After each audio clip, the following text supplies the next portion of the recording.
This is Seawolves. Storm or not. Welcome back to the 4th edition of Seawolves Storm or Not. I'm Skylar Day Harmon.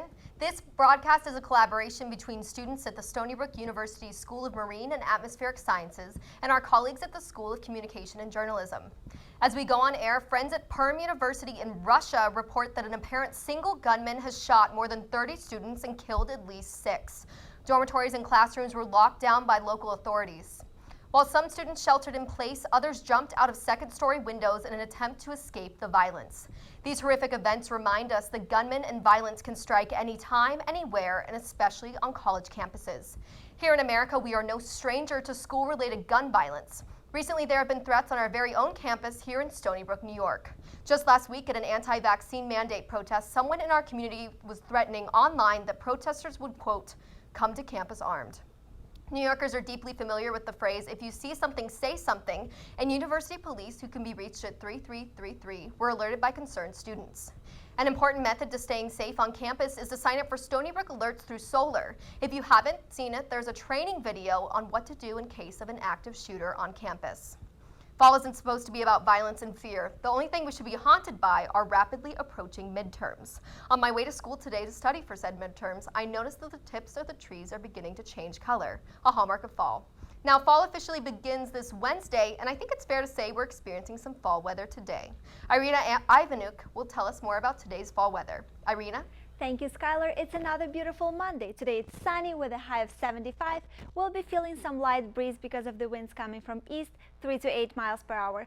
Overall, it's pleasant weather to start off your week. Today's night will be mostly clear with a low of 60. So if you are a stargazing enthusiast, get your telescopes out tonight since we're going to have some cloudy skies throughout the week.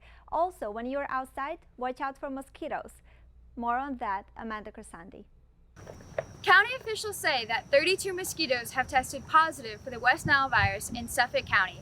Here's the exclusive story. The Suffolk County Health Commissioner, Dr. Gregson Piggott, announced on August 20th, 2021, that 32 mosquitoes have been tested positive for West Nile virus. Samples were collected on August 9th through 15th from Long Island towns like Dix Hills, Brentwood, Port Jefferson, and Stony Brook. The West Nile virus can vary from person to person.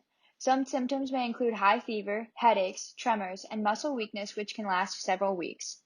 Those who are immunocompromised or are 50 years of age and above are urged to take precautions to avoid being bitten by mosquitoes and getting the virus. In order to avoid being bitten by mosquitoes, officials are advising people to minimize outdoor activities between dawn and dusk, avoid mosquitoes laying eggs by scrubbing and cleaning outdoor seating and emptying containers that may hold water, and by wearing long pants, long sleeves, and repellent when mosquitoes are active. Keep in mind that mosquito season ends on November 1st, so until then, keep yourself covered up and protect yourself. I'm Amanda Crisanti, back to you guys in the studio. Thank you, Amanda. Lots of scary things today, but not all bad news here at Stony Brook. The fall weather tells the mosquitoes to take a hike and tells us that it's time for our favorite fall sports. 2 wins in a row by the most exciting team on campus, the women's soccer team. Raina Park has the Thrill-A-Minute story. Seawolves American football may be suffering this fall, but the women's soccer team is soaring and thrilling. They had 2 overtime victories, and yesterday they beat Albany by a score of 2-1.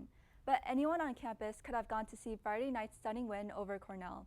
In overtime, the referee awarded the Seawolves a free kick taken by Carrie Pearson, and with one mighty jump, Alyssa Francis headed the ball into the opposition goal. What a win! This victory marked the women's soccer team's 11th home victory. Congrats to the team, and now back to you, Skylar.